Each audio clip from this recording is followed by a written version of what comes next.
All right.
What's going on, Pewter peeps? Welcome into the all-new PewterCast, your favorite place to catch up on the latest news and analysis for your very own Tampa Bay Buccaneers. That's Ren. Y'all know him. My name is Steve Carney, and it is great to be with you here tonight as we get ready for a brand new launch of a new chapter in the history of the PewterCast. Ren, first off, I want to say what's up and thank you for bringing me aboard. I know that there are a lot of people, starting off with Steve Munoz, who is watching on YouTube, and everybody that is watching us on YouTube. I certainly appreciate you, and you are certainly a lot more gullible than I thought. And then, of course, if you're watching on Periscope or on Facebook Live, or if you're checking us out on the PewterCast.com, the PewterCast.live, and anybody that's watching us video-wise, you're definitely all gullible for having to look at this face. If you're listening to us on our podcast, I certainly appreciate it. But for people like Steve Munoz, they are certainly wondering how in the world you pulled this off. How did you pull off getting someone uglier and dumber than Brent to come on with you to talk about the Tampa Bay Buccaneers?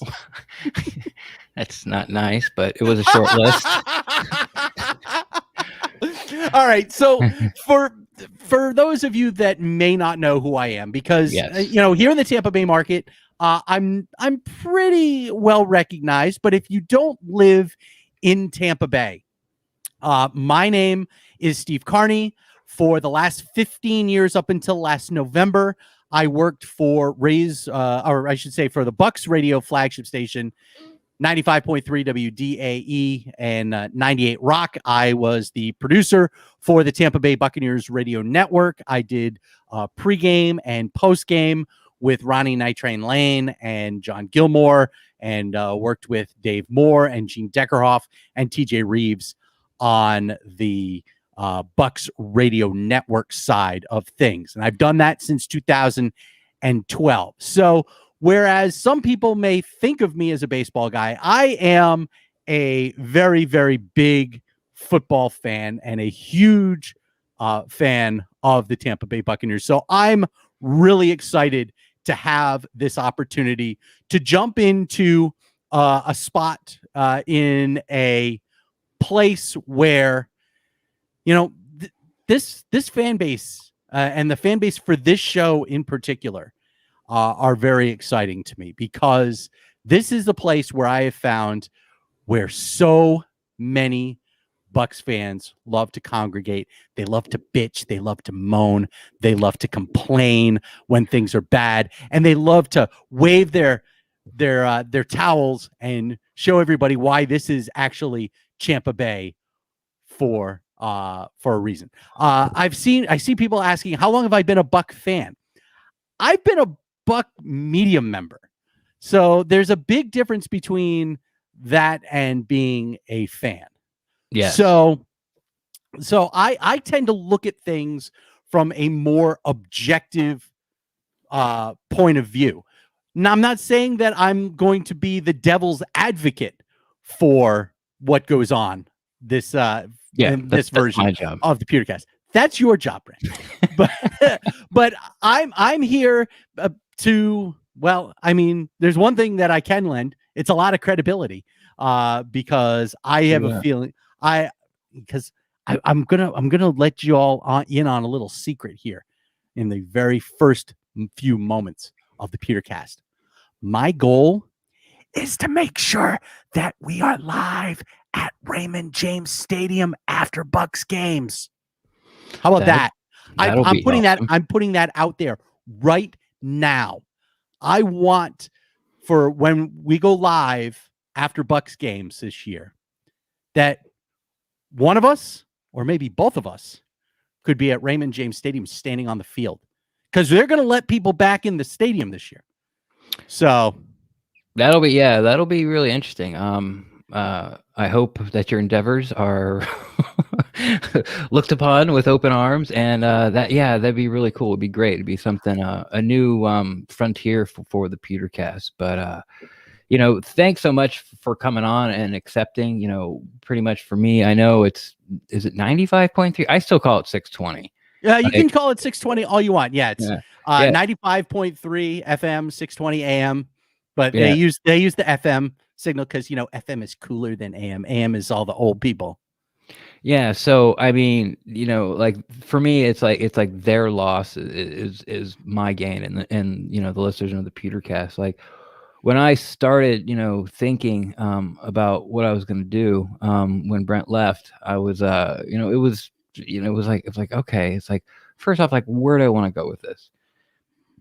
And then obviously I first went to the fan aspect, like looking at super fans and things like that. And the ones that were at the top of my head were, people that couldn't really give the time that was needed. So I said, okay, well then, why am I shooting? No offense. Why am I shooting so low? Like, how about we go a little more? So I started asking around people in the business, and your name kept popping up. So I reached out, and we had a meeting, and we did a dummy pod. So here we are. So this is show 1, the kickoff show for the 2021 Buccaneers season, with the brand all new PewterCast, new logos, new co-host. Everything's new, except the same great coverage. The same great coverage and the same incredible takes that will come through.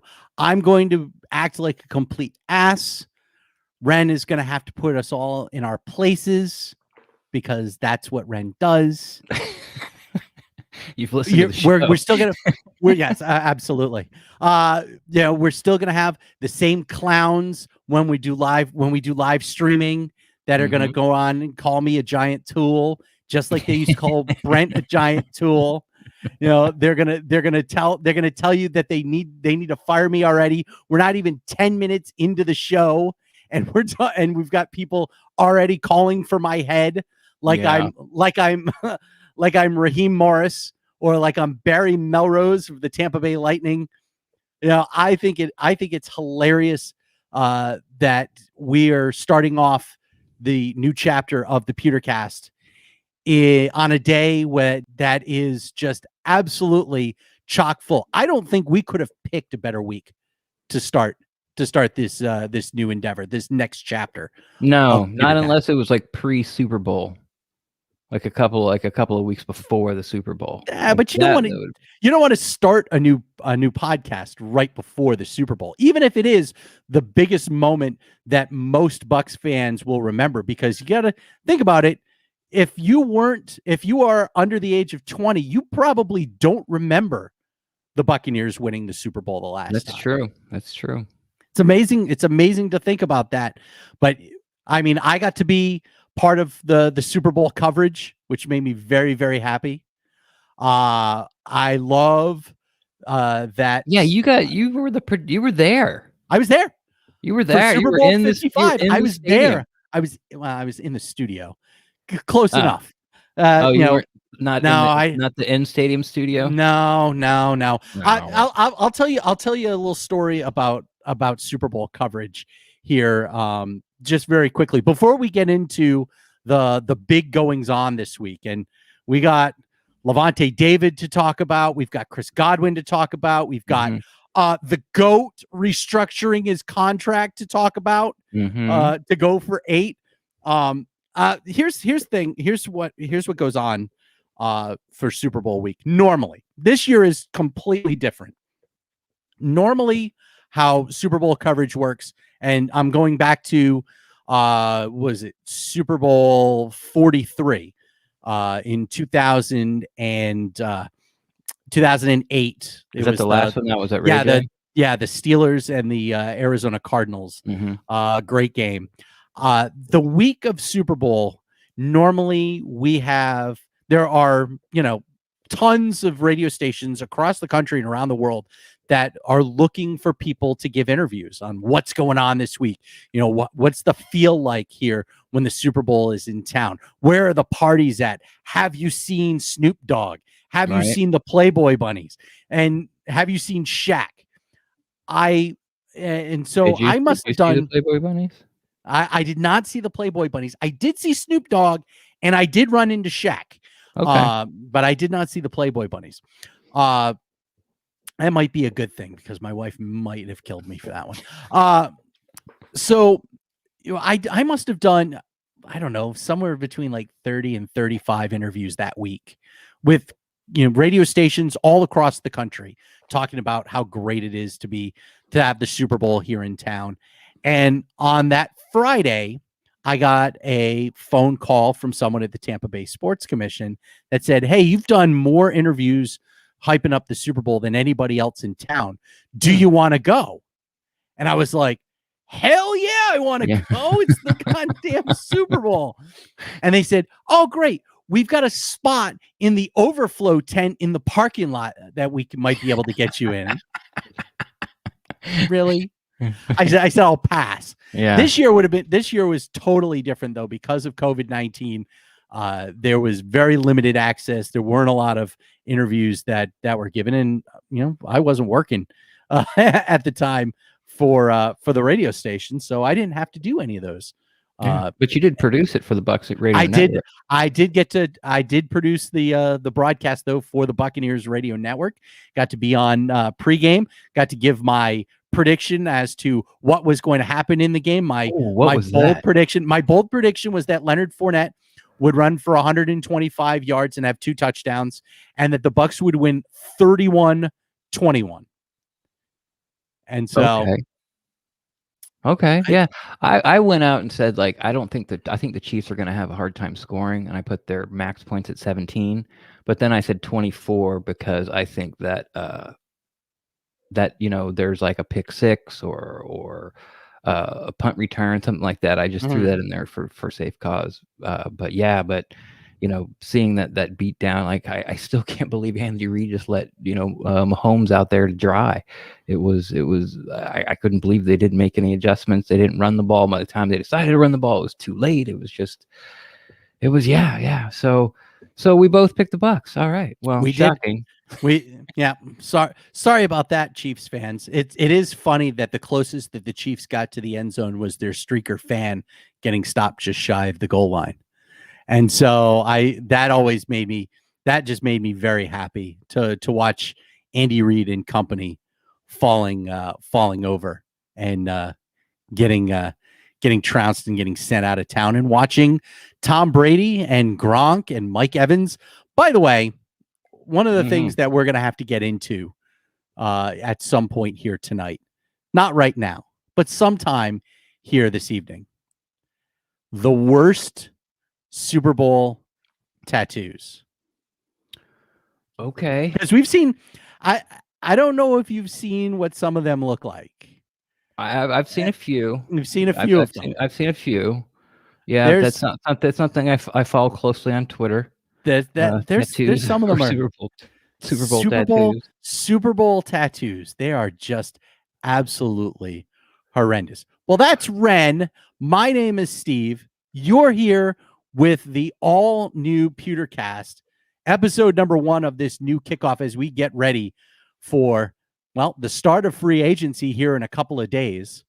The fact that the Buccaneers have set things up to get ready for the start of the run towards a second consecutive Super Bowl. And we'll get into all of that here in just a moment.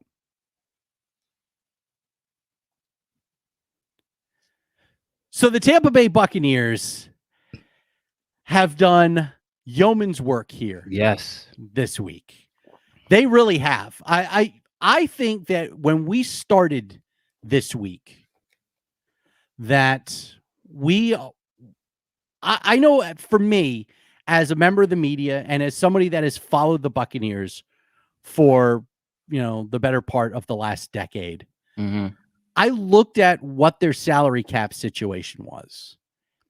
And I was like, okay, they might be able to get some of these guys back, some of the people that you and I had talked about off the air as being okay. It was almost like free agency triage. It was almost to a point where we're going, okay, we know that we're not going to be able to get everybody back, but how can we get this person and that person back at the same time? Who was your top 3? My top 3 were obviously Godwin. In order. Yeah. In order. Yeah. Levante was 1. Ooh. I would say Godwin was 2. Because I thought that he was going to have a better opportunity to be franchised. Right. And probably and here we are a couple of days before the start of free agency, and I would love to see an edge rusher. So I would say Shaq Barrett was probably 3, but to me, I thought there was no way possible that you could get all 3 of them. Yeah, I thought there was a way. There were some things that I thought about, like you can do like with Chris Godwin or with Shaq, you can do this. You could do a sign and then immediately restructure to pushing the the salary cap, the bigger money down in the future, which is something the Bucs don't do a lot. But as of right now, I don't know. But before we franchise Godwin, well, actually, I should say before we did the extension with Brady and before we did the re-signing of David, like the Bucs had the most salary cap room of any football team in the 2021 season. So, kicking it down the line this 1 year because of the salary cap of being like 182.5. Is that an FM station? 182.5? 182.5, yeah. Yeah. So kicking it down the line, I thought this was the year to do it. But franchising, and then you could like extend Ryan Jensen, and you could extend Donovan Smith, and then of course the Brady restructure happened. So these are ways that I thought could possibly do it. I'm interested. So I have faith in it. I thought, I thought all 3 were going to come back, and that could just be blind optimism as a Bucs fan. I'm interested why you put David, because I have Shaq 3rd too. I have Chris Godwin 1, and the reason I have Chris Godwin 1 is because no one on this roster can do what he does. Like no one else can block on the inside and do the run game. Like Mike can't do it. Scotty Miller can't do it. Maybe Tyler Johnson can do it because they're the same kind of body type, but that's not, and then Godwin's 25. But the other thing is Tyler Johnson hasn't proven that he can do it. Exactly. So, but you bring somebody else in, like they haven't necessarily, and then you start running through your head. Think about this, like you run through your head, like, okay, players that, have played that slot position for BA, you got Fitzgerald and you got Hines Ward. And then you kind of think like even through the league, like go over, like can Julio Jones do that? No. Yeah, the freshman phenom in Minnesota, like Jefferson. Do you think he can do that? Like, there's not that even many wide receivers out there that can do blocking wise from the slot that Chris Godwin does. So that's what put him over the top, because he's sort of like, you want to say he's the piston or the starter or the gas or whatever to make this offense work, at its highest and most efficient and not have to hide things and be able to open the playbook up the most was for him. So I'm wondering, and I have my own reasons for having Lavonte David at 2 ahead of Shaq, but I'm wondering why you think Lavonte David was 1. I think Lavonte is 1 only, well, up until the point where, and I saw that the Saints are looking at possibly releasing Quan Alexander. If I had known that they were going to release Quan Alexander, maybe you think that maybe the Lavonte drops down a little bit. No. Really? Quan can't cover. Quan can't cover. I mean, that's why I have Lavonte David 2 ahead of Shaq. Like Lavonte David, his play against Travis Kelce in the Super Bowl is almost criminally how much no one's talking about. How that matchup is, of course, there's the tackles.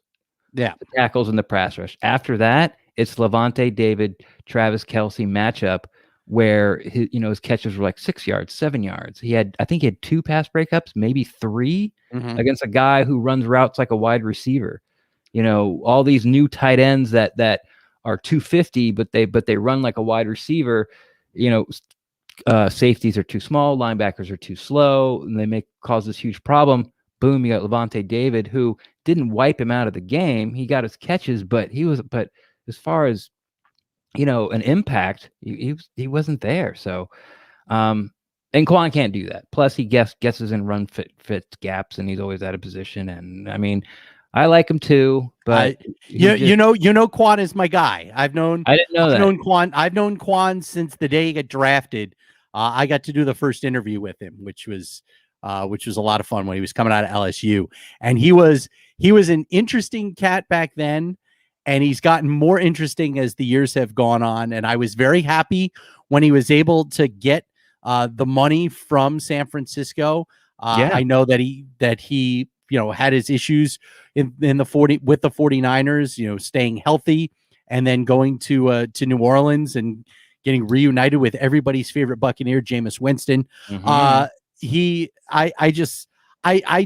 like Quan, maybe not in the same spot as Lavonte. I mean, because Quan has always been a middle guy, and now they've got a better middle guy in Devin White than Quan has ever been. I think that Devin White, in his second year, is better than Quan was at the point where he was ready to leave to go to San Francisco. In his 4th year, I really think that he's that much further ahead in his growth as a professional.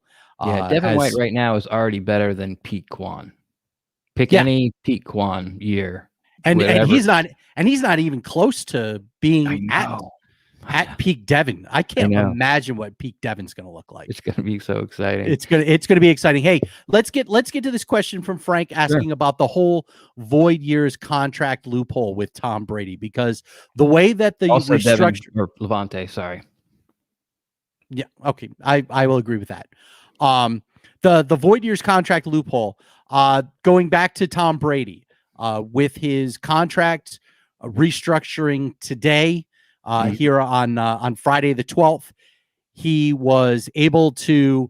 They added on a number of years at the back end of this contract. The new contract extension for Brady is in effect a 1-year extension. It goes through 2022 as opposed to only being under control or playing through 2021.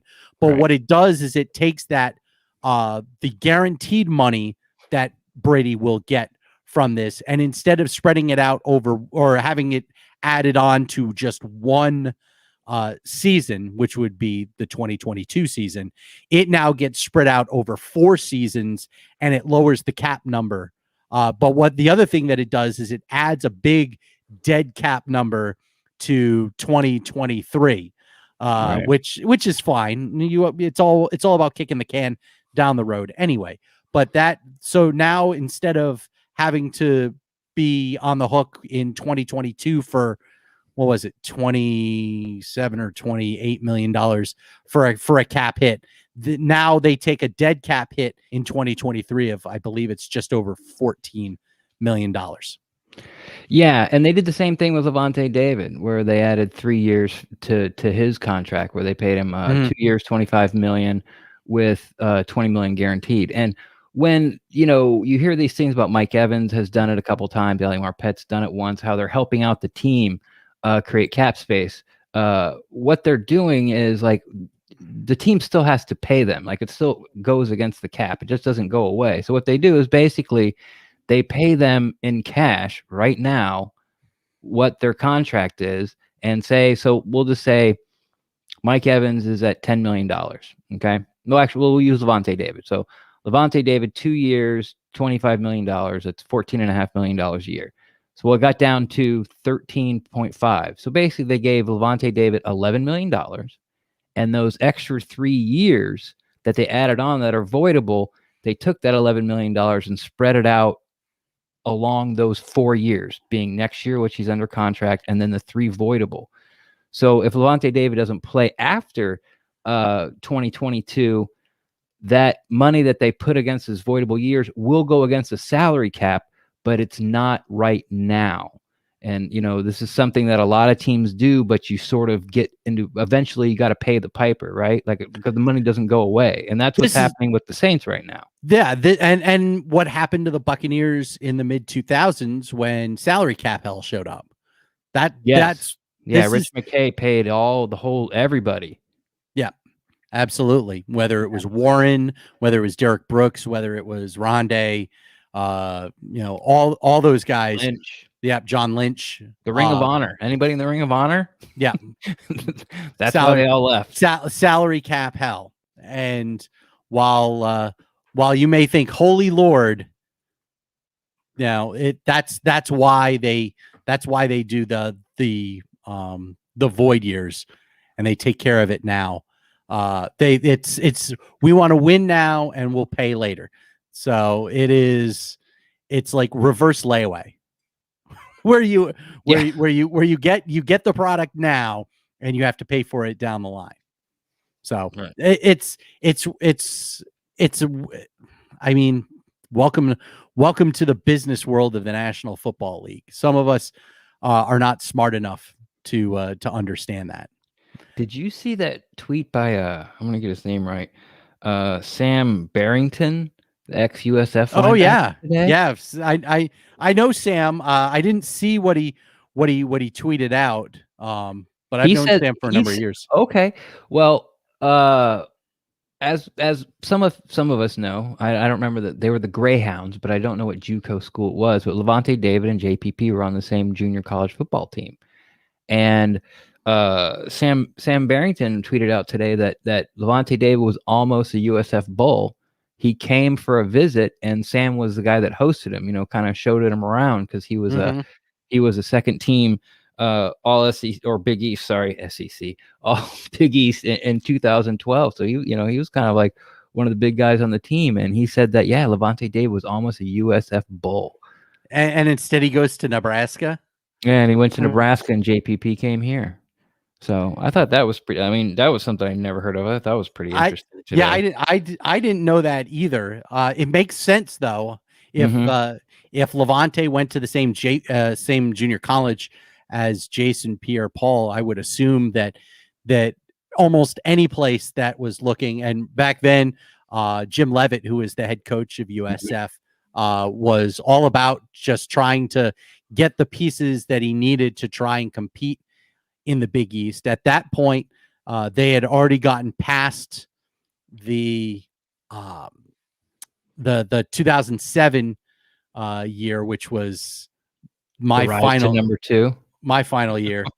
What year was when everyone kept losing in front of them? They went from like 11th in the nation to 2. Yeah, that was great. I remember I had a class that year with Matt Grothy, the quarterback, and he couldn't walk around campus at USF without people stopping him and wanting to take pictures with him. And it was really funny up until the point that they lost to Rutgers and Greg Schiano. And then they stopped taking pictures with him. Yeah. Well, what are you going to do? But speaking of, we'll finish up on cap space. We'll finish up on this Brady thing. The Brady deal freed up $19 million in cap space. Mm-hmm. And effectively, it's just a $6 million deal for Brady. So I think, and I mean, do you have any other thoughts? But it's like we all kind of agree that, these moves like Levante made and especially Tom Brady made, this is money for Shaq Barrett, right? I would think so. It's money for Shaq, or it's money for somebody that is like Shaq, that might be a little more. I don't know. I don't know if maybe amenable is the word I'm looking for. I don't know what that means. And I throw these big words out there, and I think I know what they mean, but I feel like I heard someone use this in this context at one time. That's right. Well, all I keep thinking of is Inigo Montoya from The Princess Bride. You use that word a lot. I do not think it means what you think it means. I don't think that word means what you think it means. But they're looking for somebody that's amenable to coming here and filling that same role for that price, if it is not in the price range. Hassan Reddick's out there. Von Miller's out there too. Yeah. And now with his legal troubles that have cleared up, which I didn't know what they were. I just don't get into the sort of the off-field stuff unless it's a Buccaneer, and it has to be a prominent Buccaneer, like the Jaden Mickens story. Like, I don't care. He got caught with a concealed weapon in his car in LA. I don't care. Yeah, it's a gun in his car in California. I mean, wrong state. Yeah, you can do that in Texas. You can do that in Arizona. You can't do that in California. Yeah, they're real pains in the ass when it comes to that. Yeah, I just want to address this before we move on. I don't know if we are or not. Hondolo, I like it. When he shot first. He did, thank God. When will Mike Evans restructure happen? If they need it. I think I saw a tweet today. I believe it was by Greg Allman. No, he was talking about JPP. JPP's camp has not been approached for restructuring or an extension. And I think it's just kind of like what the Mike Evans thing is too. I would look at it as, the Buccaneers have Mike has done this twice and he's offered a third time. I think they're trying to do everything else they can before they do it. Ask Mike to do it again. But then again, it's really not, we've talked about this before in past episodes with Brent, they're not making a sacrifice. These teams, they're not, they're getting a forward advance on their money. Yeah. Like, that money that we said we might or might not pay you. Well, we're going to give it to you. Now we're going to guarantee you get it. And we're just going to push, the payments down the road. Yeah. So it's always a no-brainer for the player in a restructure, I think, in my mind. Yeah, a player always wants to restructure because it takes that money that is not guaranteed and turns it into guaranteed money. You always want to restructure if you're a player. And like Eric Cullerson said in the YouTube stream, it's a payday loan. Is what you're looking at when it comes to some of these voidable years and restructuring, turning yourself into salary cap hell. But this is what teams have to do when they have success, because then everybody's going to get paid. Everybody is going to get paid. Oh, let's add Ryan Suckup into that mix as sure. well, and all of the rumors of all of these other free agents that want to come here now because of Tom Brady, and There's now gonna be that there's lots money. of 1-year veteran deals that Oh yeah, that take, league minimum way below their value because they're just gonna play and wait for the salary cap to bounce up next year. I mean, there's reports that in the next handful of years the salary cap will be at 250 million because the TV contracts were almost finalized. So next year I expect it to be over 200 million. So this is, we're going to look at a 15-20 million jump, maybe more next year. So there's going to be a lot of guys that are really good, that are out there just to make a little money and then wait it out till next year. And that's kind of what's really in favor for Chris Godwin and his franchise. Like, he's still making a lot of money. It's a big raise for him. But what's good for him, of course, playing on it and getting injured is always a scary thing. Playing on the franchise tag and getting injured is always a scary thing. But what's good for him is the market will be much more robust for him to be, for any team to be able to pay him, the 18, 20, 22 million, wherever the wide receiver market is at that time. And you look at what the wide receiver market has done, even in the last 3 or 4 years. Guys like Odell Beckham, It's gonna bust. and yeah, well, it's gone. The balloon and the bubble has gotten gigantic for wide receivers, and it is. But I think that when it does, that means that there's going to be lots of value that's going to be available for a lot lower than market value. Yeah. And I would love to see, like, when Mike Evans' career is done, and he's one of those guys that you hope will spend his entire career wearing the number 13 in pewter and red. Yes. And someone, and as much as I know people will say, oh, Mike Evans isn't the elite, he's not Jerry Rice, he's not Randy Moss, he's not Megatron, but you have to think that when you look at the best wide receivers over the last, when we let's say we get to 2030, okay, and we're talking about the best wide receivers of the first 30 years of this century. Sure, you're gonna put Mike Evans, he's definitely in the top 10, and you can make a case that he ends up somewhere in the top 5 of the greatest wide receivers of the first 30 years, or even if we say 4 years down the road and we say the first quarter century of the 2000s, from 2000 to 2025, you put Mike Evans, he's easily in the top 10 for me, and he's probably, if he's not 5, he's probably 6, because right. I feel that way too. It's because, and the only reason he's not higher is because, and you saw a little bit, a tiny bit of it this year. He's been talking about it for 2-3 years. And it's another reason why I like Chris Godwin is he makes yards after the catch. Mike does not. His first, 5-6 years, as soon as he catches the ball, he'd go down with people not around him. The new coaching staff came in like, man, you got to stay on your feet. And you could see him sort of struggle through it. Like, you'd see him catch the ball and go down, and then he'd get up and pound the ball. He's like, oh, I was supposed to do it. And then the Rams game this year, like, he fought through like 2-3 guys to get a touchdown. It was like, there it is. But, but Godwin's just better at it. And a lot of wide receivers are better at it. And I think that's the only thing that really holds Mike back from being a top 5 wide receiver is he gets, and, love Mike, he gets open, contested catches, wingspan. He has enough deep speed, killer in the red zone, and then you add on the type of person he is and all that. He's one of my favorite Buccaneers of all time, but he gets next to 0 in run after catch. Next to 0. So I'm with you. I don't think even, right now I would struggle to put Mike in the top 5, but he's very comfortable in the top 10 for me. No, absolutely. And I think that we look at Mike as being that piece.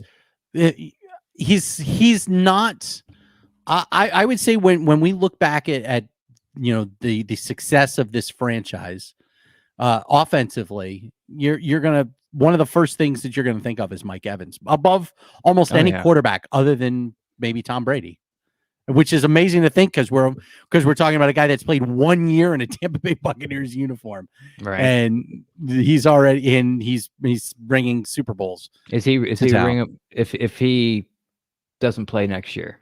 I don't know. Something happens. Shark bites his leg off. Ren. Let's not go straight into no bad mojo. But my God. What I'm saying is, you can't say no health reasons. The guy's the healthiest guy on the face of the planet, so I had to make something. Like, I don't want to make. So let's say Giselle tells him no because she wears the pants in the relationship. Okay, let's do that. Do you put Brady in the Buccaneers Ring of Honor? No. Okay, me neither. Not for 1 year. I mean, for crying out loud, I could have thrown 40 touchdown passes behind the offensive line. The offensive line was so good this year, and that when Brady signed last March, I remember going on WDAE and saying, I don't know if the line is going to be able to handle this because they had a hard time keeping Jameis Winston upright. And we're talking about a guy that had a whole lot more mobility than a 43-year-old, 20-year veteran in the NFL.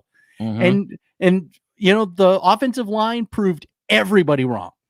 They proved me wrong. They proved all of the national media wrong. They proved everybody on the NFL Network wrong because there are so many people, and I've seen them, whether it's on message boards, on social media, on places like here in the PewterCast, talking about guys like Donovan Smith. Donovan Smith can't get it done. Donovan Smith is the most disappointing offensive lineman this side of Kenyatta Walker.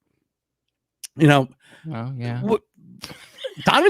Smith got the job done this year. He had it since Warhop left. George Warhop, the offensive line coach, Dirk Cutter's offensive line coach. Since Warhop has left, Donovan Smith has been trending upward. Had his most consistent year in 2019.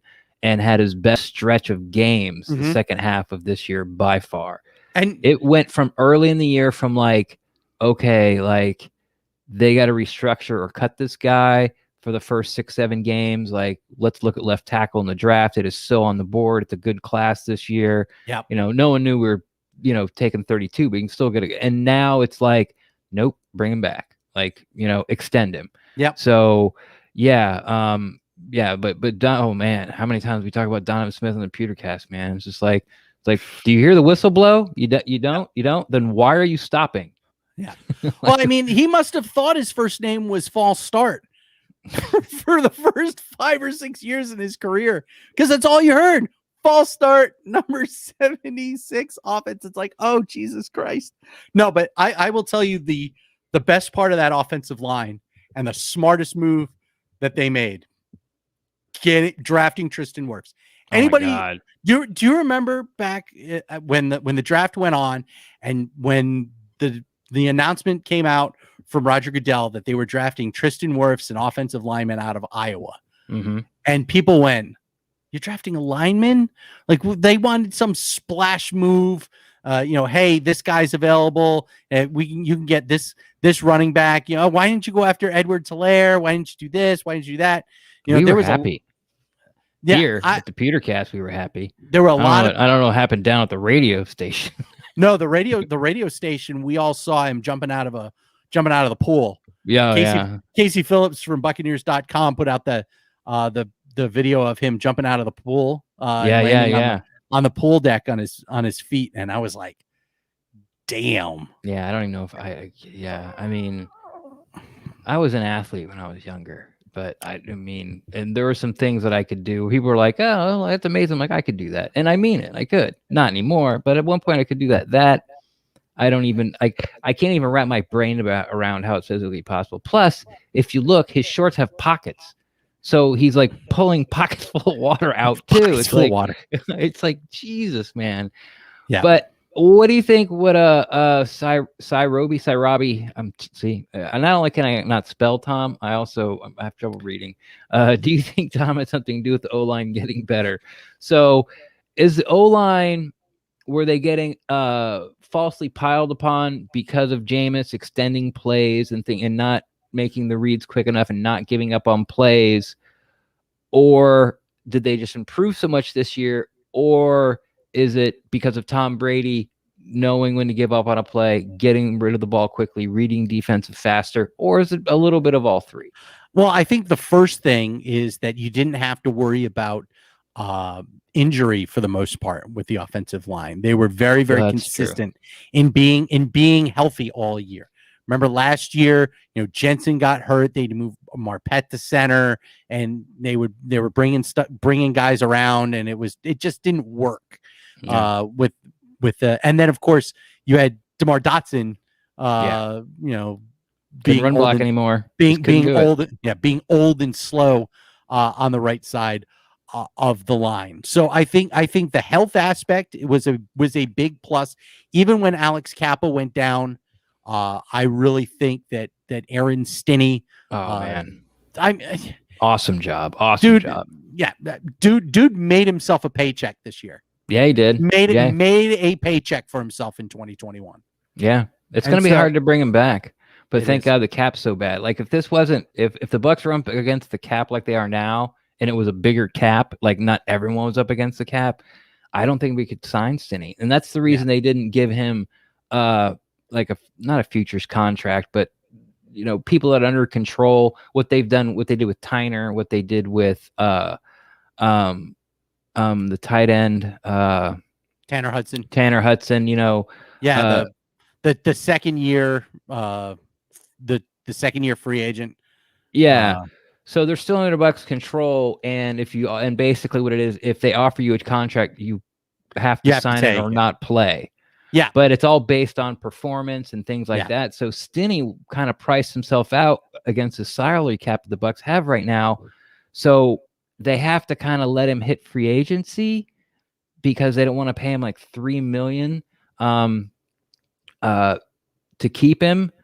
But since there's not a lot of people out there that want to pay him $3 million either as a backup, that's kind of where he's falling in. He played, like you said, yes, he made himself a lot of money, but this year being special, we'll call it with the cap, he might have to wait till next year. Yeah. Robbie also mentions that that he thinks that Brady helped the O-line with his recognition of defenses and setting up protections, and that's all true. The other thing that the line didn't have to worry about is the pocket moving. They didn't have to worry about any sort of rolling pocket like they have to do with Jameis Winston. Yeah. I hate the term rolling pocket, by the way. It just means that you got a quarterback that's got happy feet and wants to get out. Have you seen the new Disney movie yet? No. Ryu the Last Dragon? No, not yet. Okay. Well, anyway, part of it, a whole bunch of people turned to stone. So I was going to make some kind of simile with that's funny. Tom Brady being a background, not really an actor, a background image in the new Disney movie.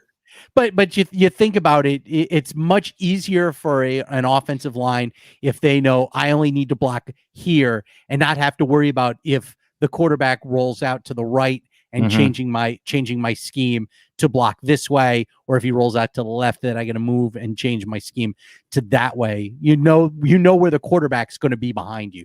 You don't have to worry about him moving laterally. You just got to worry about him moving up and back in the pocket. And I think that's a huge part. Yeah, I agree. And then plus Han also makes another great thing about Gronk.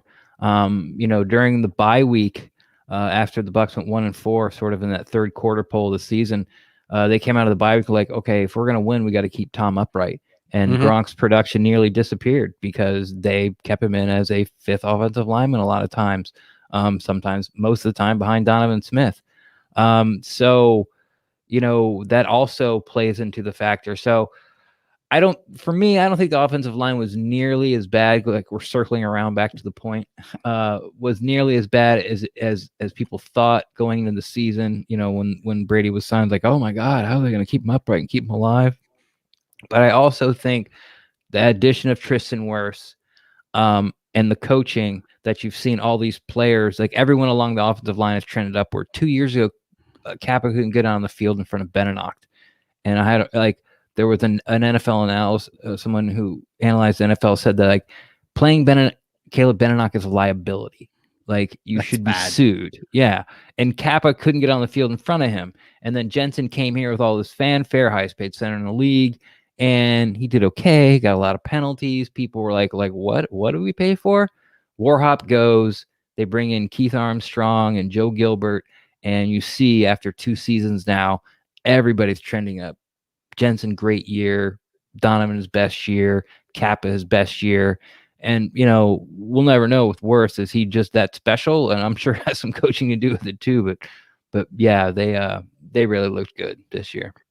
Yeah, I really liked what we saw from them. And it is like they say, it's 50. It takes 53 men to win a championship, and it takes all of them doing their jobs. And the offensive line did their jobs this year. So I guess that's where we stand with what's going on. I'm really curious when free agency comes into effect here, the beginning of next week, and we see a number of people that we know a number of people that are going to be available because they've already been told that they are going to be released before the start of free agency, and other people are going to find out that they're going to get released right at the start of the league year because they have a clause in their contract that says they get paid X amount of money 48 hours into the new league year. It seems like everybody's got those clauses in their contracts. Before the new league year, they get a penalty, but they've got like 2 days to release you after the league year and not get a penalty.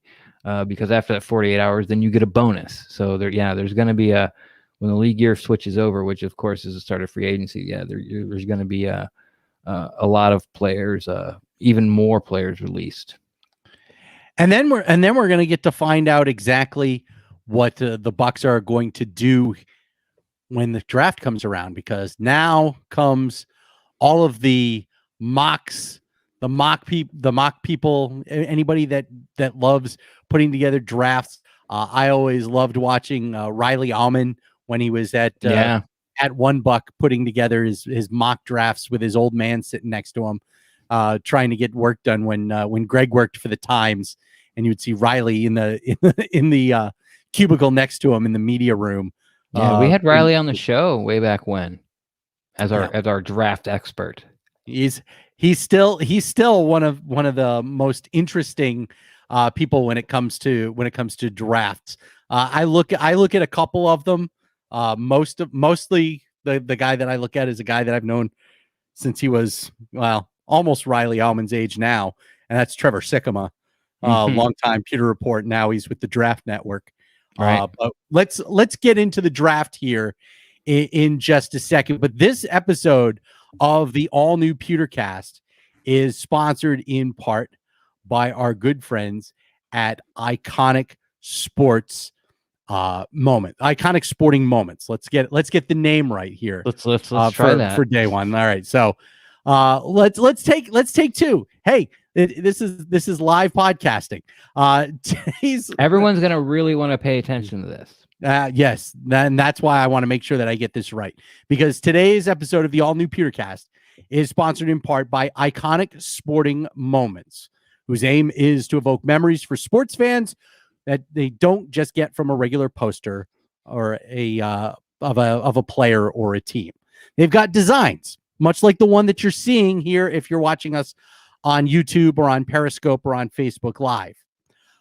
This it's got all brand new. It's got commentary. It's got the color matches for the jerseys. So the Bucs are in their reds. The yellow of the end zone is the Chiefs yellow. You see the commentary there. That was from the television broadcast here, and they are unique designs using this commentary and color match jerseys, bringing the moments back to life. Iconic Sporting Moments is expanding their NFL designs. They've been trading now for 6 months, multiple 5-star rave reviews. And while they are a UK brand, they do ship internationally. And for tonight's giveaway on the all new PewterCast, You You'll get the be getting one this. that is right there in front of you.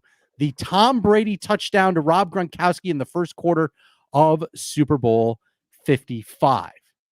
So all you Now, have to do, go ahead. tell them how. Tell them how.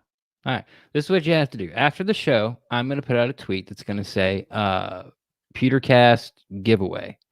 And then you have to reply. And all you have to reply is congrats at Steve Carney on Okay. Twitter. It's all one word. Sounds just like it's spelled. STEVECARNEY. I can even spell that one, at Steve Carney. Amazing. So you reply to the tweet. It says, I'm going to say, Peter's going to be PewterCast giveaway. Then you reply, congrats at Steve Carney, hashtag TPC, the PewterCast. So not the PewterCast, but just TPC. That's what it stands for. Congrats at Steve Carney, hashtag TPC. And then it's just going to be open for 24 hours. Since you're here live, you guys get to jump on it. And then after 24 hours from when we went live, which is like 7 o'clock, I'm going to take all the names and put them in a randomator. And and someone's going to get this. It's going to be shipped to you free from the UK. And our next show, I have another one, another poster from the Super Bowl that we'll be giving away.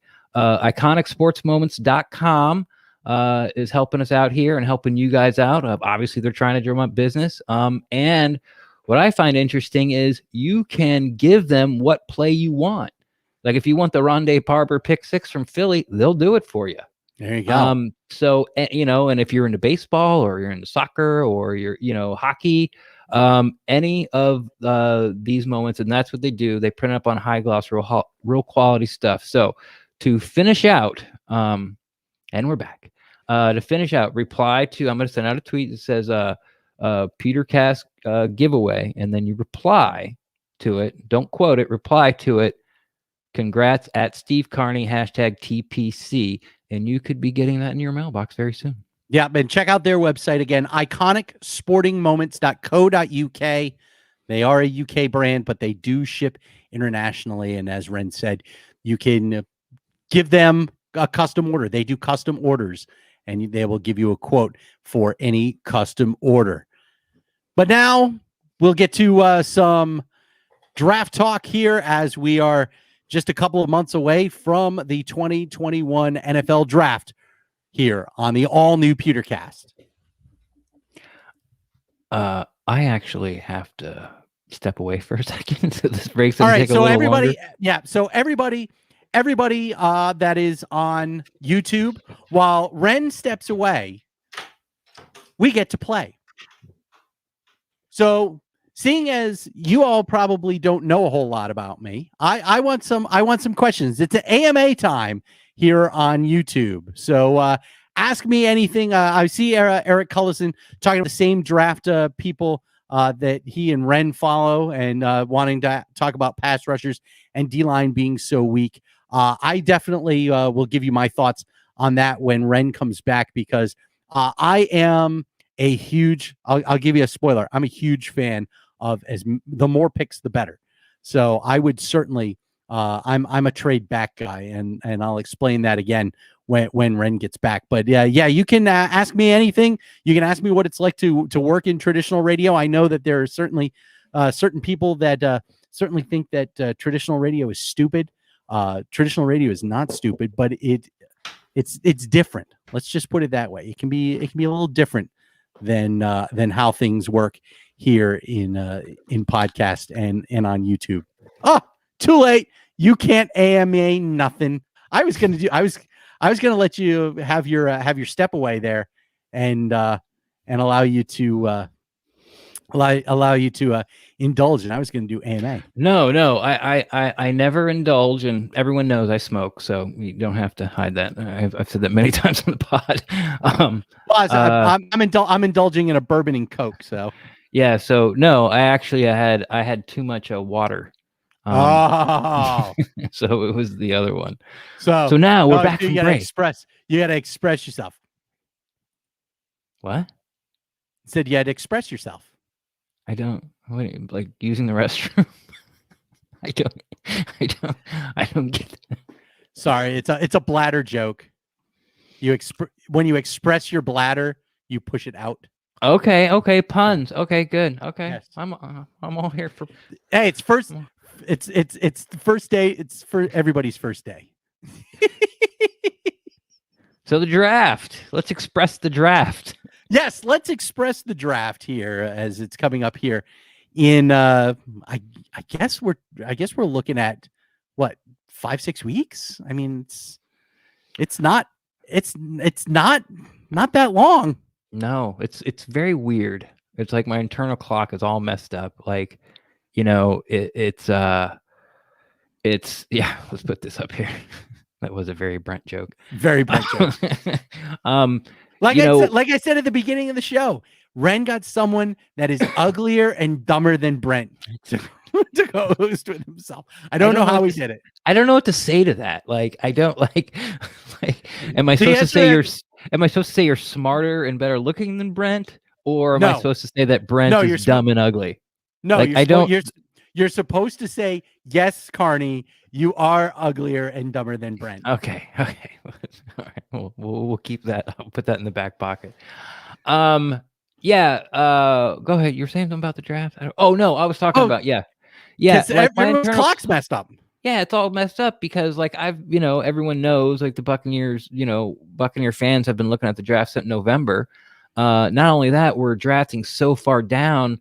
We're not really sure what's going to be there. And to compound that, like Eric talks about in the chat, is, we definitely need to get younger in the front five, in a 3-4 defense. So, but with edge and interior defensive line, like it's not a good class. It's a really poor class, like maybe like one of the poorest classes in the past decade.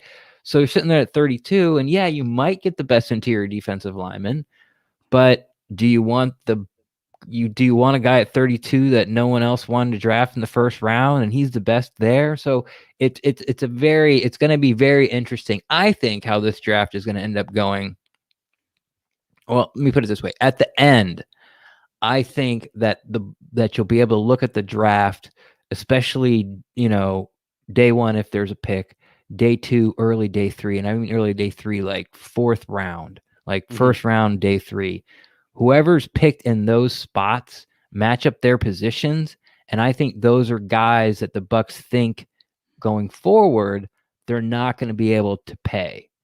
Yeah. They're not going to be able to re-sign.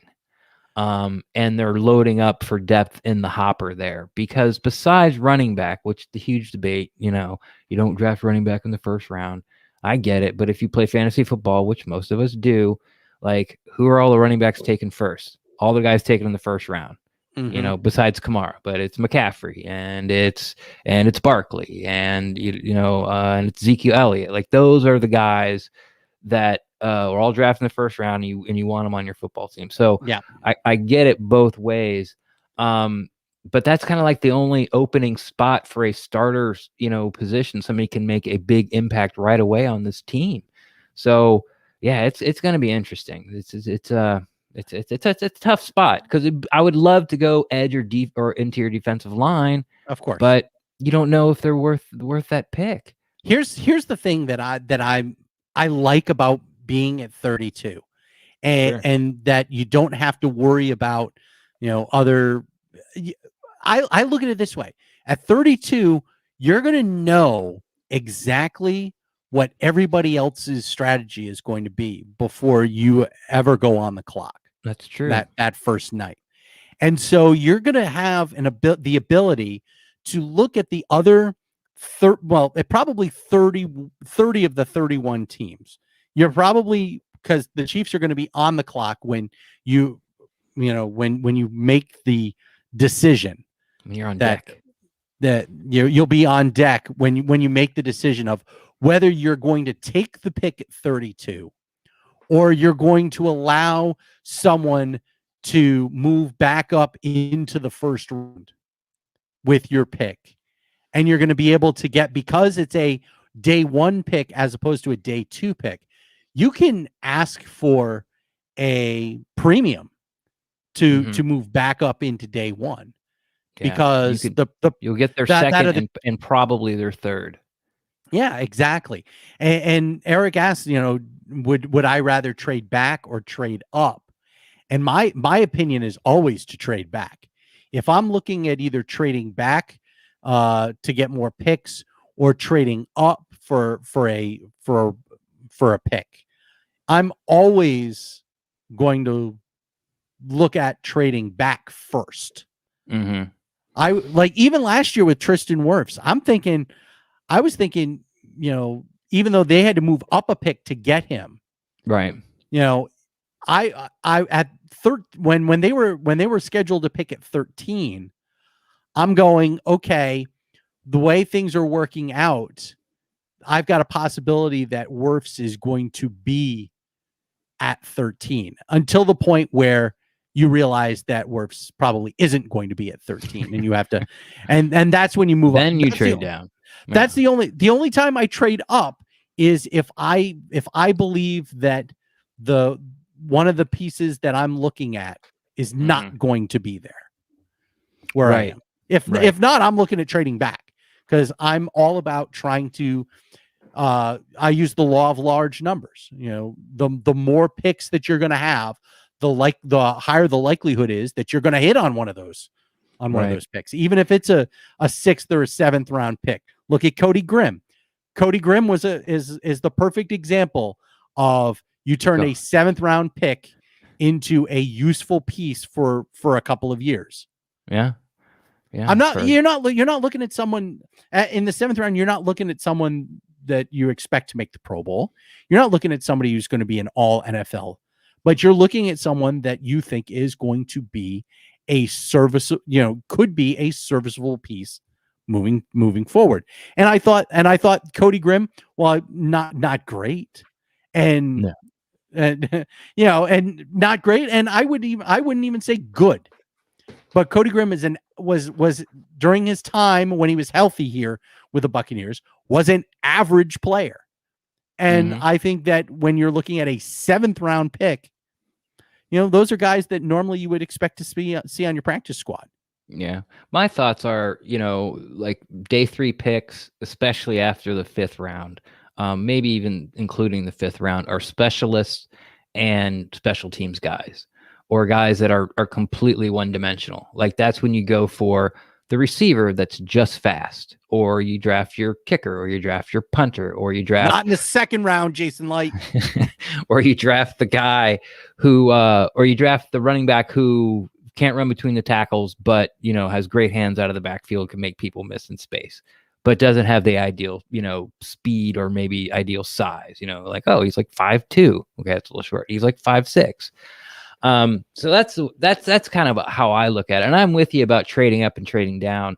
And also it goes into a lot of that is sort of the position that you need. Like the Bucs needed a right tackle, if they needed a linebacker, you don't trade up. If they needed a safety, you don't trade up. If you needed a wide receiver, you don't trade up.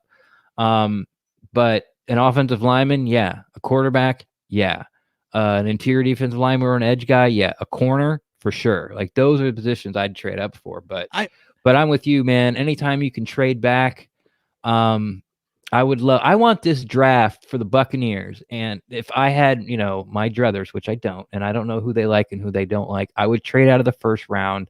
And then I would also take every pick, including the 5th round back, and try to package those to get up into 2nd, 3rd, and 4th round. And that's it. I'm just looking at Sycamores mock draft that he put out a couple of days ago. And he has the Bucs in the 1st round taking where's the I'm never gonna pronounce this name right. So please don't cancel me, but Levi Onwuzurike from Washington. I think you got it right. I think I may have. I think you did. But looking at it, it looks like he might be the only interior defensive lineman that he has in the 1st round.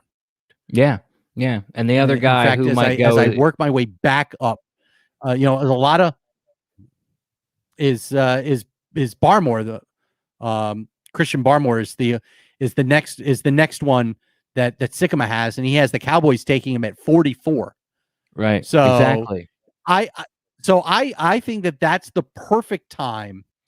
The Bucs are in the perfect spot to move down and to allow one of these teams that is in the first, say, 10 spots of the second round to move back up into the first round, and you get not just their second round pick, but other picks. Yeah, you probably get their, like you said, the third round pick, and maybe something. Maybe you get a second round this year and a second round next year. In 2022, to move down. And if you don't think that Onwuzurike is going to be there, you can get Barmore, and move there. And while Eric likes to say that they are all potential, that's what all of these guys are in the draft. That's what we're not, but not as big as these guys. There's just too many red. And you're right. You're absolutely right. I'm not saying you're wrong. Everything's potential. I mean, like, even Tom Brady's still potential. Like, he could potentially do this next year, but I'm talking about guys that are coming, even Barmore, who is from Alabama, right? Is a guy that you would expect would fit into an NFL scheme rather easily. You would. That's what's so scary about him. That they're all, but you never know how guys are going to adjust from the college game to the pro game. Right. So yeah, Barmore's problem is that he takes plays off. If you look at his highlight tape, he looks like a world beater. But then there's times where he just, like, he gets blown out of gaps, or he just takes the play off. And for me, it's not the first guy to take plays off. I completely understand. But for me, you're playing at the University of Alabama, where you're going to get into the playoff to play for the national championship. And all your coaching staff have been, will be, and they have a bunch of specialty coaches, offensive control coaches, or whatever. It's stacked with NFL talent. And if so, you're getting NFL coaching on the college level at the most successful program in the past decade since Saban's been there, and you still can't get your butt in gear. That's just that's a flag for me. Now, it doesn't mean he can't change. Doesn't mean, when he gets here, like, I don't know everything about him, never heard him talk, don't know his story and all that. But, that's what scares me about Barmore. Yeah, I get that. And the only thing that I can say is that you hope that a new voice will inspire some motivation out of him. Right. And the fact that he's going to be getting a bigger paycheck than he's been getting in Tuscaloosa. Oh, did I say that out loud? He's going to be getting a bigger paycheck. He's going to be getting a paycheck. Yeah. One of the supposedly, this as a professional, as opposed to a collegiate player, supposedly, maybe that serves to motivate him, because you never know what motivates a guy. I'm with you. You would think, not everybody is going to be Tom Brady and is motivated by the prospect of being being the greatest. No, I don't want to lose. Yes. I don't want to lose. Some guys are motivated by the cash. Some guys, there are guys that you realize that, they've got the potential, but something has happened. Maybe they've got a family member that is, and they're waiting, just biding their time to get to the pros so they can finally get that paycheck, so they can finally take care of their family problems. You never, that's the one thing. And that's where the combine becomes so important. Yeah. The interviews for these guys is these interviews. And I guarantee you that Levi and Barmore are going to be put through the ringer. For anybody that's looking for an interior defensive line, specifically the Buccaneers, the Bucs are going to talk to these guys. They're going to have extensive conversations with both of them. And so I look at those interviews and what we find out from, the interviews that take place. That's when we're going to know whether or not they're going to be the right fit for this team. And if they're not the right fit, then we'll know exactly when they are seeing their names slide down draft boards. For Ozarike from the first round into the second round, for Barmore from day 2 into day 3. Yeah, and I think that's something that you can see Jason Light has honed in on and has gotten better at year after year, as is not just taking the tape, the great tape, into account only, sort of the person and the attitude and the motivation. The player off the field, you can see that it's starting to they're starting to, I guess, pay more attention to the red flags and include it more in their evaluation. And like Jason Light did say last year, like there's some players that like it doesn't matter, like they're off our board, and it doesn't. I don't know if it's length, like their arms are just too short, they can't play defensive end, or it's red flags off the field. But I think that's something you can watch through Jason's eyes, sort of like even through free agency, bringing in malcontents and things like that he's progressively gotten better year after year after year. So where do you fall on the big debate of when do the Bucs start grooming or looking or for the player to be under center after Tom Brady? No, you have to do it this year. I think you have to, at some point this, if you're thinking that you're going to draft Tom's replacement, you do it this year, because that'll give that player, and it'll probably end up being someone in the third day. It wouldn't surprise me if as a third quarterback, because we all know that Blaine Gabbert's going to be back. Yeah. Blaine Gabbert's going to be like, I give more credence to Blaine Gabbert being the successor than I do whoever may or may not get drafted this year. I do. I think they love Blaine Gabbert. I'm just preparing you, man. I don't get it. You don't have to. And I don't get it so much either. I don't. I mean, if you're going off looks, the guy's like 6'6", blonde hair, like Thor. He's all tan. He's huge. I mean, he's a specimen of a human being. Sorry, as a pro football quarterback, he had a decent showing in the Detroit game. I get it, but I'm telling you, and I'm telling the listeners, like, this is a very, very, and Scott Reynolds had it today in his Fab Five. This is a very, very real possibility. Now, I'm not disagreeing with you that you don't start looking and look other places, but let's face it, Buccaneers fans, what they want is for Brady to retire and for Aaron Rodgers to get disgruntled, and he just comes down to Tampa, and that's what we're going to do. And then after Aaron Rodgers leaves, we'll get Russell Wilson. Thank you. And then after Russell Wilson leaves, we'll get Deshaun Watson. Like, that's the chain of events that are going to actually happen. I know. It's so funny to say, oh yeah, we're just going to get everybody's disgruntled quarterbacks and turn things around. I think that if you think that the answer is in the draft, you do it this year. And if you don't think that the answer is in the draft this year, then you're probably doing it in free agency after next year. So we'll see if that is indeed the case. Han is screaming Mac Jones, which I mean, I don't trust Alabama quarterbacks normally any further than I can throw them. I get it. I don't know enough about Mac Jones. Like I'm a Florida Gator fan, so I know Kyle Trask's limitations. Mm-hmm.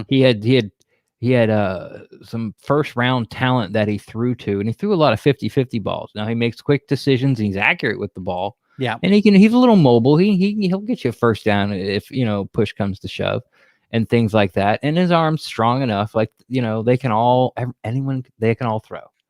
So his arm's strong enough, but when you saw Pitts gone and Tony sit, like, he really struggled. He really struggled, and especially in the bowl game.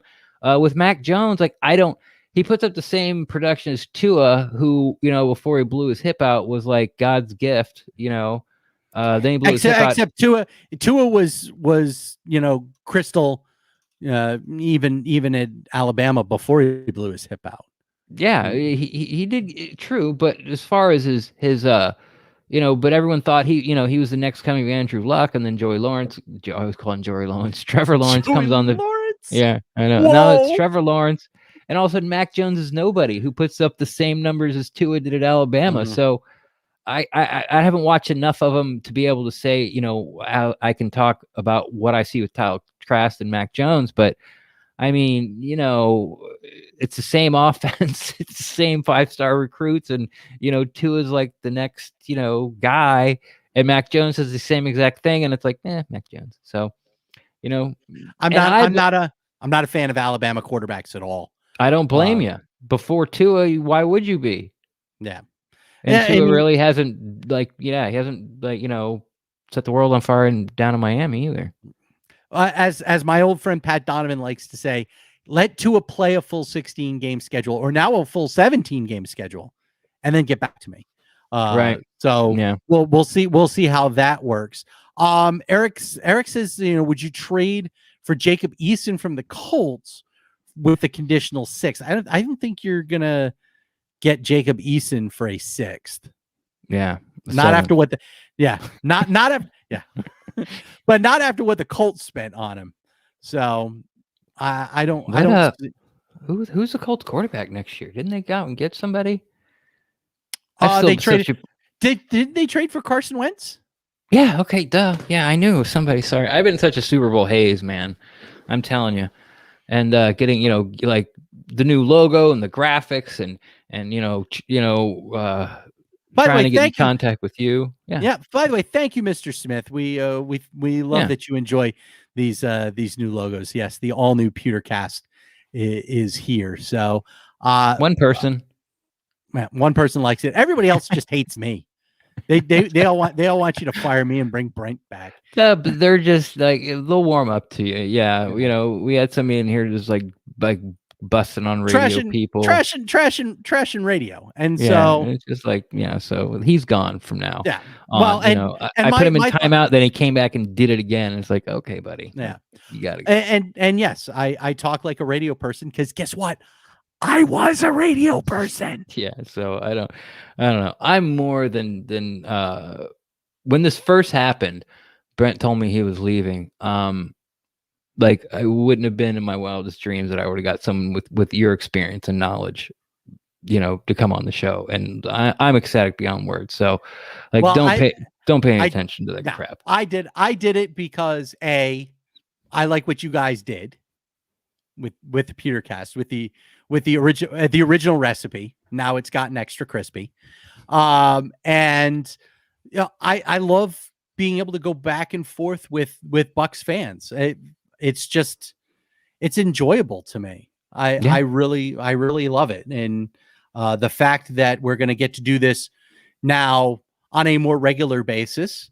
I don't think I'm talking out of turn when we're talking about during the off season going to a weekly as opposed to a bi-weekly show, if at all possible. And then, you know, once the season starts, like I said, my goal for this year is by the end of the 2021 season to do a live react to a Bucs game from Raymond James Stadium. Yep, I'm here for it, man. I'm here for it. So someone said maybe someone shouldn't have done a 16-minute 37-second troll video. That's Panda video? No, the Panda video. Did you watch the Panda video? I kind of like scrolled. You knew it was happening, so you scrolled through. Yeah, I was like, okay, I get it. The music was great. I liked the music. I like the cartoon features in it. It looked very Cyberpunk 2077, which I liked. It's a little edgier. It was like, some people thought it was hilarious. Some people didn't get it at all. Some people are very mad at me. I don't get it. They don't get it. And that's fine. Like I knew this was going to happen coming out, but basically the reason I did it was, remember like when Miley Cyrus went from Hannah Montana and then showed up at one of those music video awards, like dressed like basically in a condom, looking like Lulu Dallas and rubbing up against somebody, and everyone's like, oh, like, who is this? Oh yeah, that was Robin Thicke. Robin Thicke. Yeah, Miley Cyrus. So she went from like, little cutesy Disney person and completely changed her image in one. And that was that was the idea. It's like, hey, this is not going to be what it used to be. And I had some fun at people's expense to boot. So I just and if you've listened to the show, you absolutely know it. Like some people in the comments are like, yeah, that's Ren's sense of humor. Like it's don't worry. Which made me laugh.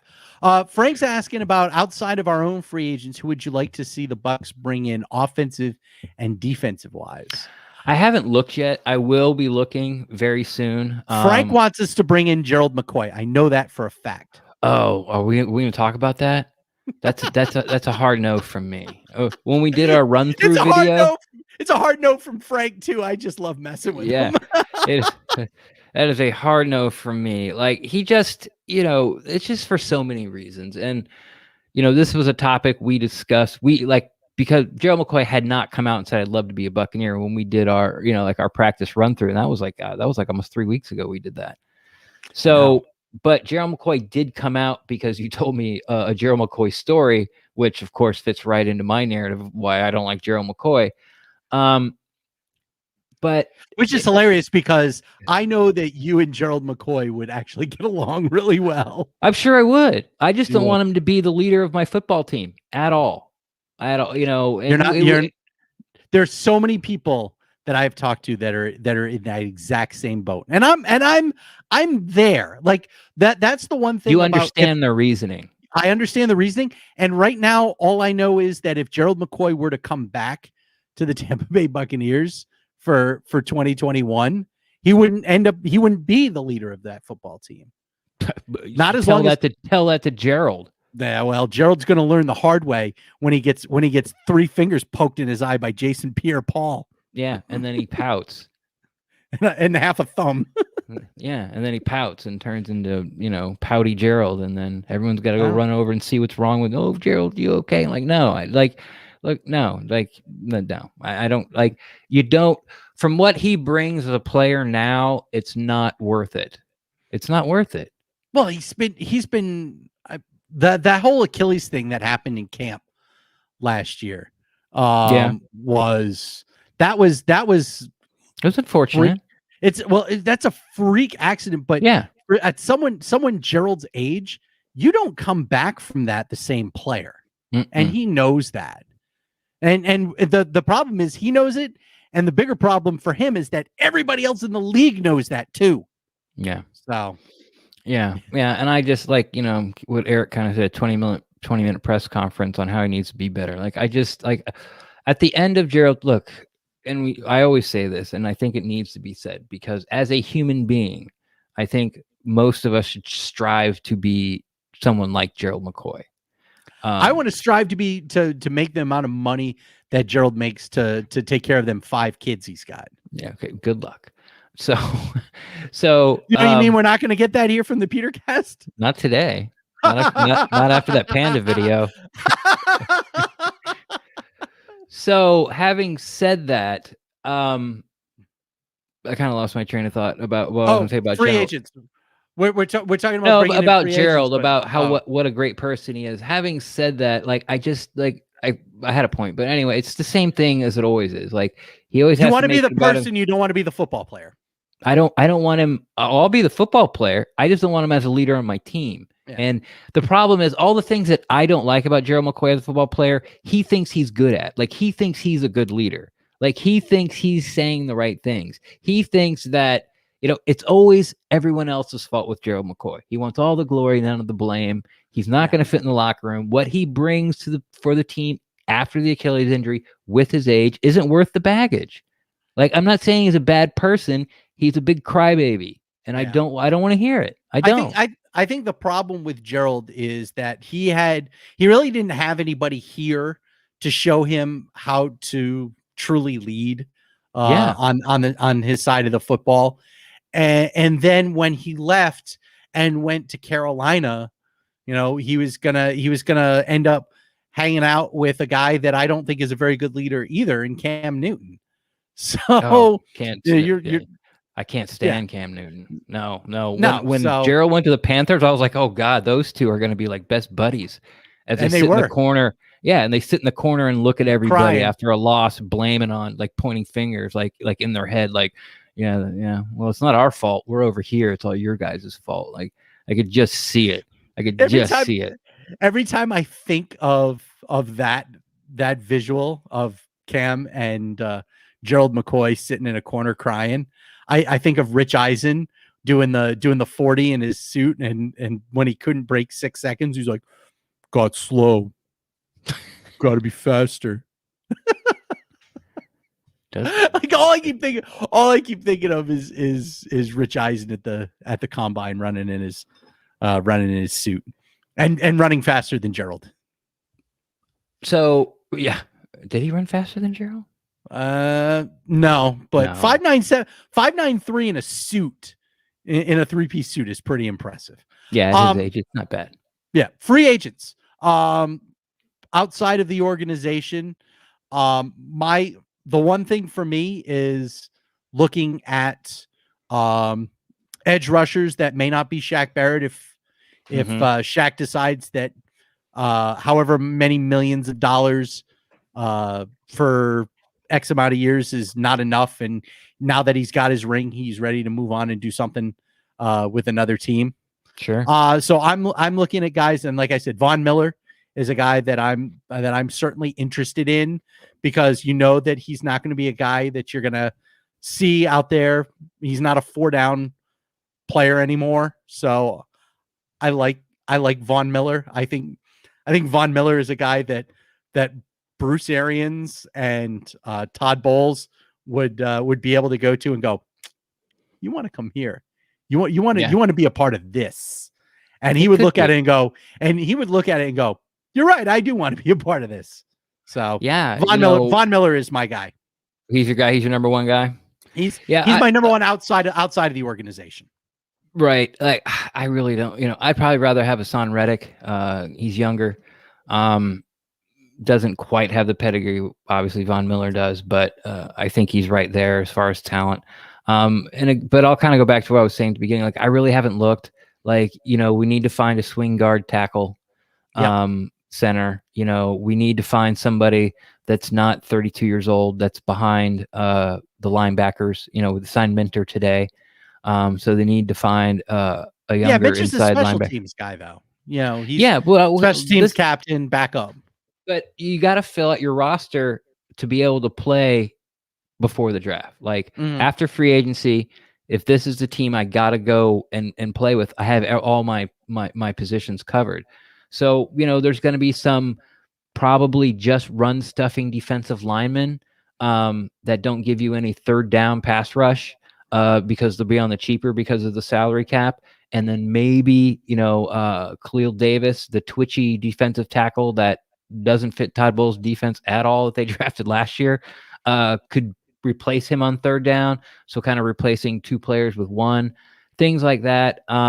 I don't think, I'm not looking at quarterback. And like I said, I'll come out before free agency and sort of give you my guys who I'm looking at. But interior offensive line, guard, center, swing guy, possibly tackle, no wide receivers, a running back definitely, a third down back definitely, off-ball linebacker, interior defensive line, edge, and that's really it. I think the secondary is pretty set. Yeah, I think you're right about the secondary. Off ball line, running back. Yes, third down running back is, but that's what you've got Vaughn for. Vaughn, you're looking at someone that's going to come out there and be competition for Sneak Vaughn. Yeah. So that's and what you're looking at is not the splash. Like, these are not guys that are going to sign at 12:01. No, in a couple of days from now, which I love, because we're looking at the Joe Higgs. Ooh, no, that type of player, like those type of signings last year. Okay. Where it was like here's Joe Haig. He can play tackle. Yeah. It went from being who to ooh. Yeah. I'm looking. Yeah, to back up to fill out the back end of the roster. Yeah. Those are the guys I'll be looking at. Except for the running back. Like probably everyone's going to know the running back because again, it's not my philosophy. It's Jason Light's philosophy. Like you have to be like he says it. Like you go into the draft with all your needs filled, so you're not pigeonholed into something. Mm-hmm. And I think that's where, the team will look. And I think that's where sort of the holes are, but thank God none of them are starting holes. It's very, very strange waters for Buck fans. I was going to say, isn't year. it weird?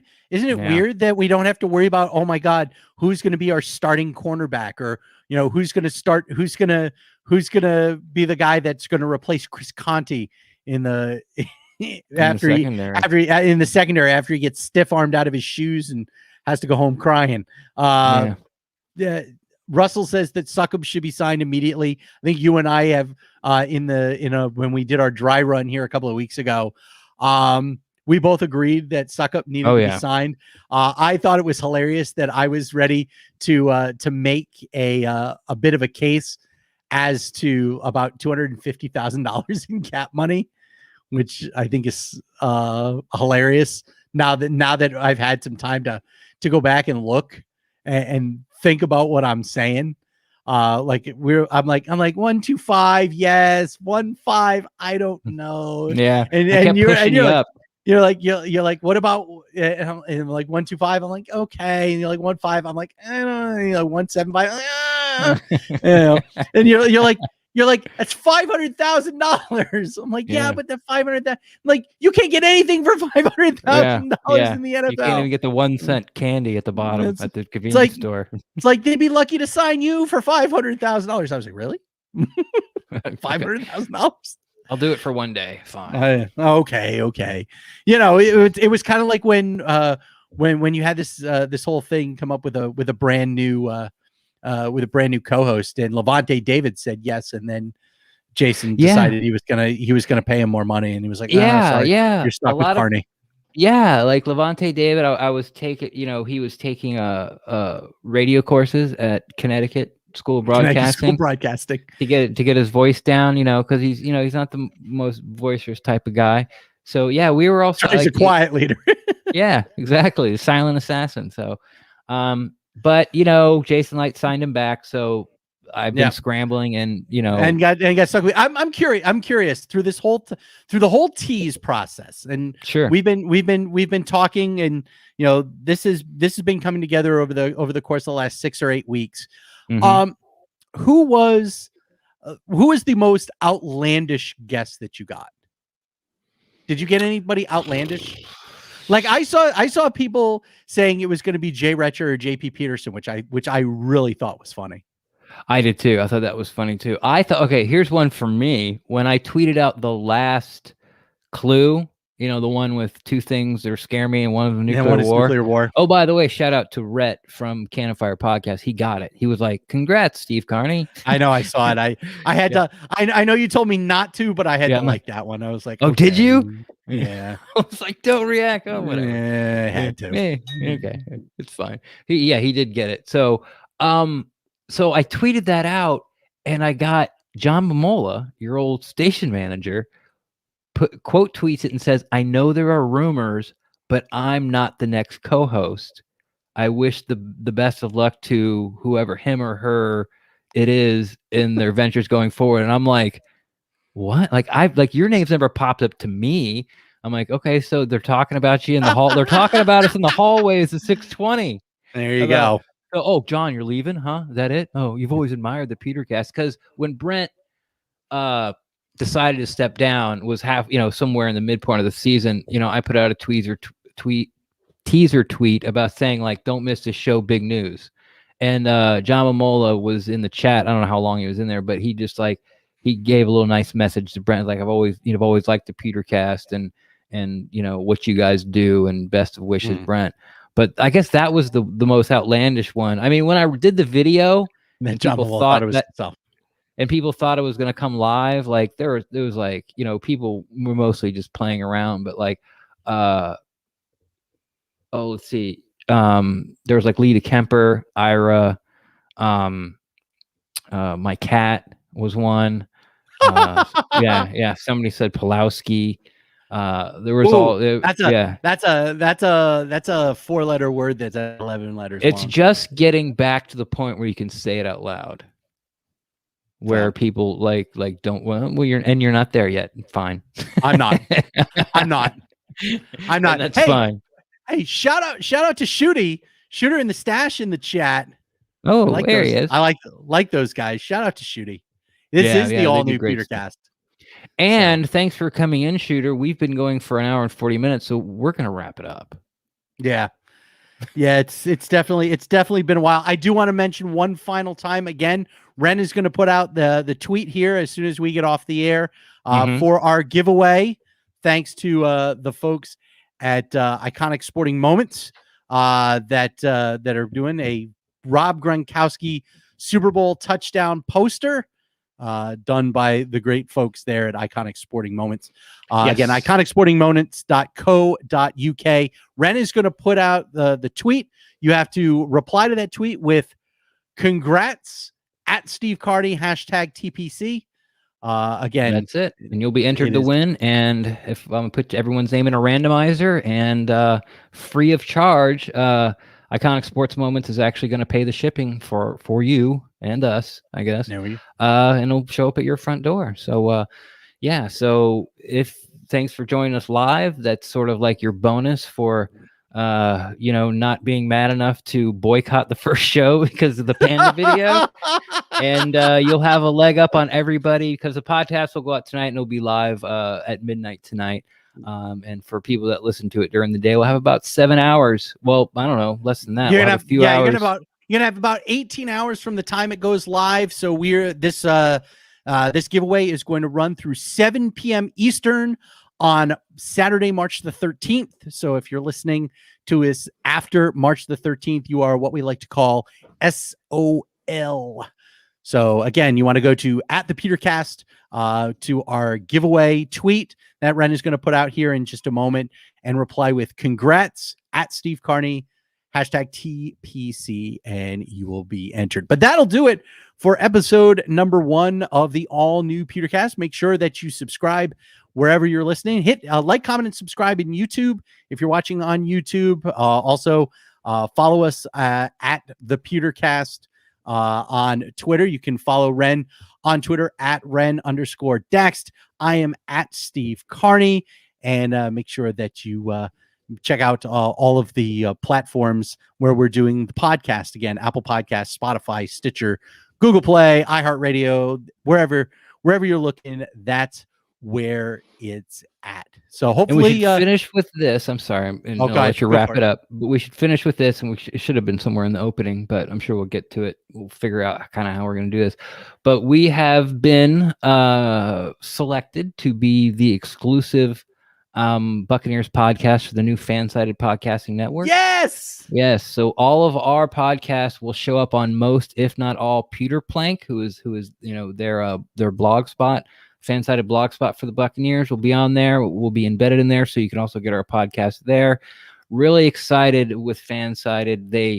I've been doing this a little while, and I've seen a lot of podcasting contracts, and these guys really stepped up to the plate. And as a podcaster, you feel like you're not doing all the work and only getting like less than half the money. It's the complete opposite with this guys, and it's really great. And there'll be more tweets and comments about it later.